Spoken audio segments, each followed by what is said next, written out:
'91, I became a full-time dog trainer. And I've been training dogs since '91. And I have marketed my business towards setter people because setters are my first love. And fortunately, there were very few setter breeders or trainers in the Southeast, so it was a good market for me to move into. Over the last 25 years, I have created a breeding program that I've been unable to find anything like it in the world. And I've looked through YouTube and the internet everywhere, and I can find no one that's doing what I do with puppies. What happens is, obviously you have to start with the first dog, and it goes all the way back to both Sarah and Dixie, my first two dogs.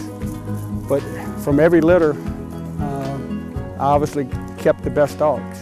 And one thing that I would advise anyone that's going to go to a breeder, look for breeders that keep the best dogs. If you buy from someone that sells every puppy in the litter, he's not creating a breeding program that's going to be strong. He's simply selling puppies. And there are times when I'll keep an entire litter for 3 or 4 years to make the right decisions on who should be bred and who shouldn't. But what happens is, after 3 or 4 generations of selectively breeding and picking for the dogs that start early and show the most bird ability and also show intelligence and the other traits that I want, those traits have become fixed in my line of dogs.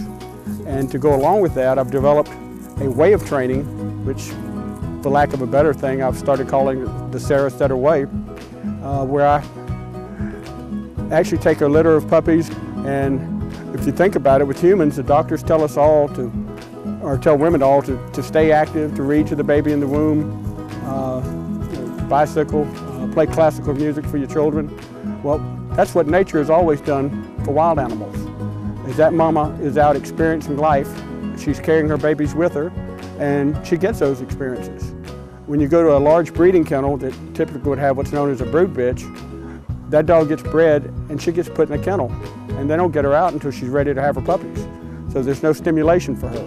So my goal with my females is to provide a lot of stimulation. I carry them home with me every night. I ride them in the truck. If the weather's permissible, to go to lunch. They run in the field every day while they're pregnant. Old timers always said that you made better puppies if the mother hunted, and there's a reason for that. It's the way nature has always done it. Now, once those puppies are born, there was something developed by the military back in the late 60s and 70s called the Early Neurological Stimulation Program. And what they learned is that when they handle puppies in a particular manner, between 3 days and 14 days, what it did was it enabled the adrenal systems to start reacting earlier, and it enabled those dogs to handle stress better for the rest of their lives. And that's what the military was looking for. They were looking for ways to make war dogs more stable. And what it equates to is the same thing that happens in nature. A mama coyote, a wolf, or fox, they have their babies, and about 3 days, the mother has to leave the den, so she goes out to search for food for the first time. But when she leaves, those babies are exposed to the elements of nature. It can get cold, it can rain, insects can come in, or another animal could come in.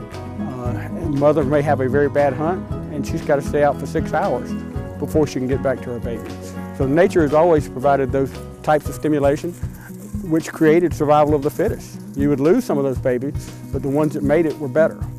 And you look at the flip side of it with humans. In every litter of puppies we try to raise, we have heat on the puppies, we try to keep them all quiet, and we're doing everything backwards. We're taking out all of those things that stimulated development of those babies in an effort to make better dogs, and we've done it backwards. The other part of what I do is really neat, because I do something called clicker training, which is a system of positive reinforcement for people that aren't aware of it. But I do it very early in a puppy's life. I actually start clicker training around 7 weeks of age, and I clicker train for 5 weeks. The goal here is to teach them to stand still. Whoop, don't fall off.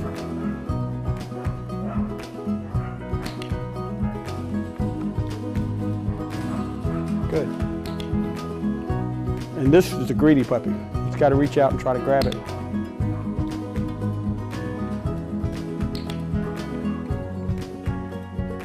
And if they sit, simply walk around to the other side so they stand. He's gotten pretty good about getting back up if he sits.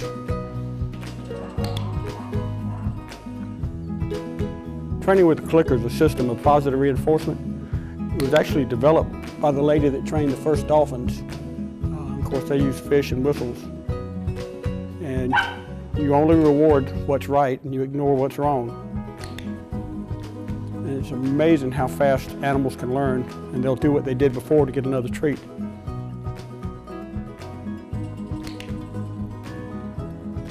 And as they get better, I start moving around and add distractions. Kennel.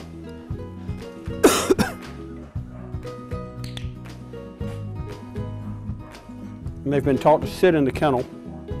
Obviously, if they're sitting, it's less likely they're going to move.